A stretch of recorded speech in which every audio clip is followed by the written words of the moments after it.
Hello, this is Mike Burek, your host and producer of Krynytsia, The Well, a podcast series about topics of interest to Ukrainians and friends of Ukraine around the world. Today is Tuesday, May 19th, 2026.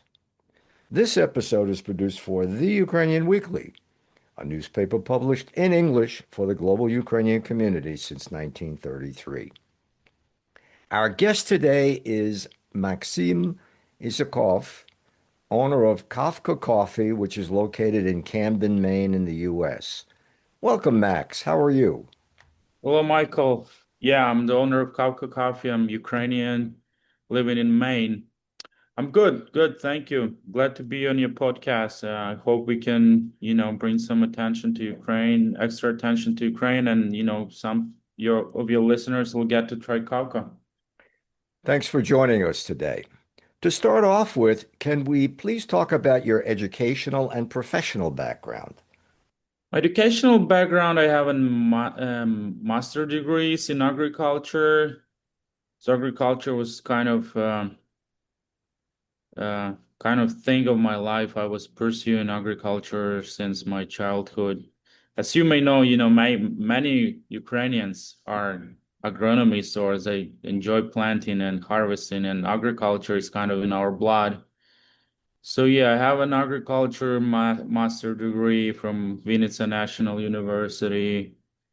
Funny thing is that the coffee business in the United States is under agriculture department, so I'm kind of using my diploma here in the US.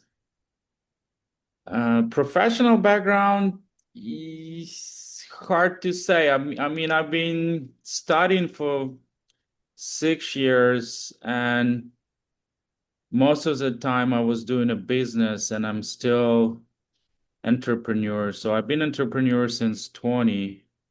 I'm sorry now. So I didn't really work as an agronomist, but I was doing some exchange programs. I went to Switzerland. I've been to United States twice, thanks to my university. Yeah, but my professional background is mostly just entrepreneurship my whole grown-up life. Max, you emigrated to the state of Maine in the U.S. from the city of Vinnytsia, Ukraine, in 2022. Please tell us about your life there. When and why did you come to the U.S.? And why did you choose to settle in Maine? Well, talking a little bit about my background. So I visited Maine back in 2015 as a work and travel student. So that's how we did end up in Maine because I met a few, nice people here. We've been friends with them since then. My friend who he was the one who did like a sponsorship for our family to come after the war started. So that's a background about Maine. Talking about our life in Vinnytsia, it brings me a sad memories, but it was a nice life. I finally established, finally my businesses paid off my hard work. Had two little kids, I have a big family, I have two brothers, one sister. We are very family oriented people, my wife and I. So life was good. I've been building business. I was investing into agriculture business. I was about to start my own agriculture company before the war started. I had a little car business. I was lucky enough to sell my coffee business before the war. So yeah, life was good, enjoyable. We traveled. I loved that lifestyle a lot.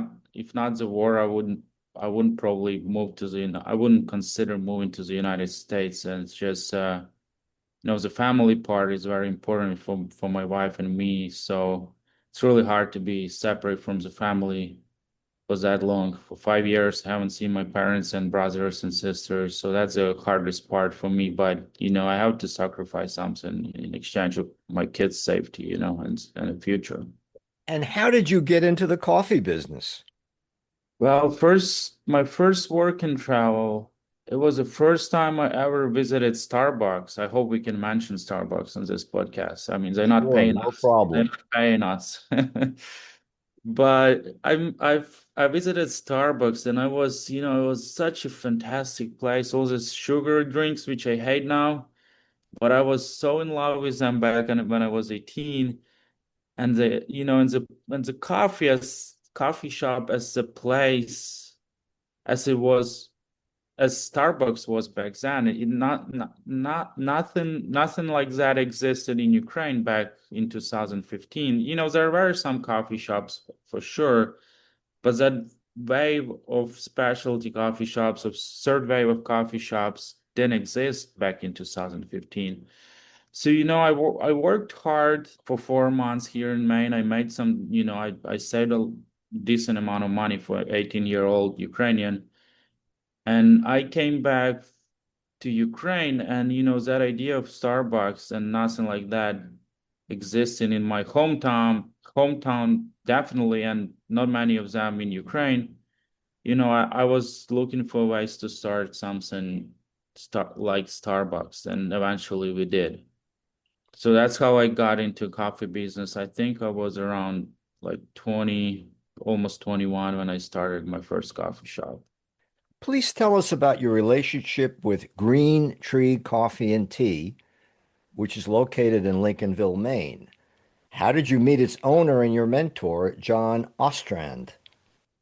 John, his coffee shop is across the street from the place I used to live in Lincolnville, Maine. And, I stopped by a few times at his coffee shop. We had a little nice chat with John. I mean, I haven't met him before, so the first time I met him, it was after 2022, when I didn't meet him before in my previous life in Maine. So, I stopped by a few times with John's. I told him about my coffee shops. I said how, I mean, we spoke about business in general, even though he's like in his 60s, much older than me, but we had this really nice connection right away. He has the same kind of entrepreneurial spirit like I do, and we have pretty much very similar vision for coffee and the coffee business itself. So yeah, we became kind of, I hope I can call it friends, but at the same time, he was my mentor in terms of, setting up a coffee roastery here in the United States, hooking me up with the green coffee beans suppliers. He's the one who supplies green coffee for us. He's been coffee trader for his whole life, and he's actually third generation coffee trader. His grandfather used to work for the Folger. I believe his father worked for Folger too. So this guy has tremendous knowledge, which he was very generous enough to share with me, which I'm very grateful for.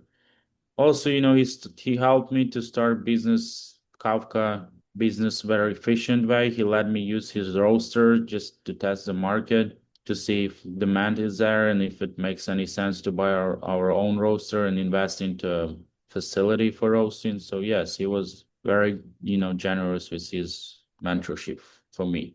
Max, how is the coffee you sell different from other coffee sold in the U.S.? Well, surprisingly, everything is different in the United States and compared to the Ukraine and Europe itself. But if we talk about coffee culture in Ukraine and coffee culture in the United States, both cultures, make sense, and both cultures deserves the respect. But Ukrainian coffee and Ukrainian profile, the coffee profiles, the coffee beans we get used to, the profile of the notes of coffee we get used to is a very different. While Americans enjoy more on a bitter and darker side, they more, yeah, on the bitter, darker side coffees, while Ukrainians, they more about milder, less acidic, less bitter, medium roast to light roast coffee. So what we do, we're just trying to bring those, trying to bring those flavors or take or notes, coffee notes, because we don't flavor all our coffee. We're trying to bring those notes that we get used to in Ukraine into here and, share them with Americans and, see how they love that profile, that coffee taste, that way of roasting, because, also the way we roast is a little different. Not a little, very different from the way that coffee is roasted here. So yes, in terms of food and drinks and food culture, we are very different. Yeah, I mean, all countries are very different, and the coffee is same. And profiles Americans get used to is very different from coffee profiles Ukrainians do. So that's what we're trying to spread, those tasty notes and profiles. Max, where are your customers located and how strong is your mail order business? I think our top five states would be California, Florida, Virginia, New York, Washington State. We have also wholesale account in all of those places, I mean states.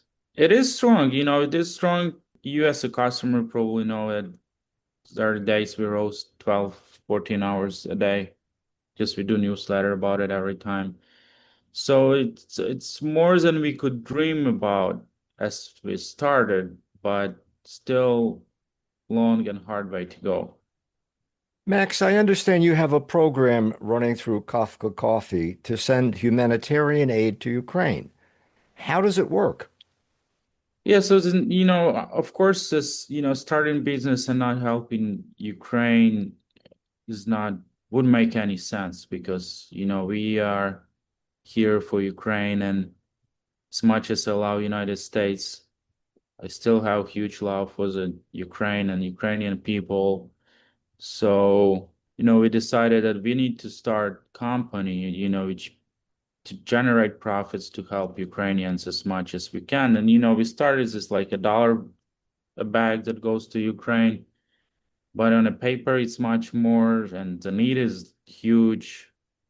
And, just a lot of we work more like on a humanitarian efforts, like on a personal stories. We work with a nonprofit in Ukraine, which I've been volunteering for at the beginning of the war. But also, we separately we support some, like individuals that reaching out to us or someone referring them to us because the need is huge, and I just, just hard to imagine that in 21st century in such a developed country we have such a huge humanitarian crisis because of the war. Max, unfortunately, we're just about out of time, but I do want to ask you a final question. Do you think you and your family will ever return to Ukraine? Oh, it's a very abstract question. Return to Ukraine to visit our friends and family. Definitely we will one day. But, in terms of setting our life back in Ukraine, it's very hard question and abstract question because I don't see the war as being over anytime soon, and I don't really understand how to vision yourself because it's just hard to vision the future of Ukraine. I hope everything. I mean, we're gonna do our best that everything gonna be good for Ukraine, but I haven't thought about it. Just my kids integrate into the US culture, and I love Ukraine, but it's hard to see what's gonna happen next for Ukraine. And I hope we can, get back to Ukraine, but hard to imagine as at this moment. Very, very tough times, very tough times. Max, thanks so much for joining us today on Krenitsa. Yeah, thank you for having me. I have been speaking with Maksym Isakov, owner of Kavka Coffee, which is located in Camden, Maine. This episode of Krenitsa has been produced for the Ukrainian Weekly, a newspaper published in English for the global Ukrainian community since 1933. And I'm Mike Burek, your host and producer of Krenitsa. Until next time, that's all for now.